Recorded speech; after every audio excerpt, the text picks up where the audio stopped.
mo na kadang mga politiko naago na sila tanan personal nga interest. Kanya wag yun na sila gatuo nga mapildi sila. Okay?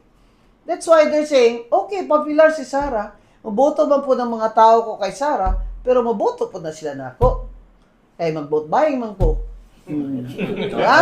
Oh. So, tanang sistema sa vote buying, kinahanglan na stop na yun na. That's why, ang mga tao na to, tudluan na to, kung naagani mag-vote buying, dawata. Pero ayaw silang iboto. Kay, mo man yung mga tao nga mag-vote buying, mo man yung maleta sa atin. Diba? Kapoy na kaayo, oy. Ikapoy, bi ako nga, naapa ko'y gastuhon ba? What more ni mga tao nga? Vendors sa na. They have to, that's why ako, kung minsan hindi, ayoko na lang pumasok, driver ko, mag-grab na lang ako para kumita naman yung grab. Para mag-tip ako ng 100, bawat grab.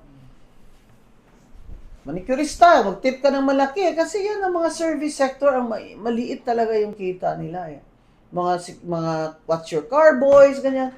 Imagine these people na adlaw mo, ana sila, they'll try to earn 200 pesos to buy bigas ba? Manlisod ta ani nga ang atong presidente lagi wala kaagi og kuan pinobre. Munang problema ni mga tapos ang mga congressman and some senators kanang ang culture ba of corruption nga kinahanglan gwapo ilang mga sakyanan, gwapo ilang mga t-shirt. Mahal man din niya akong t-shirt.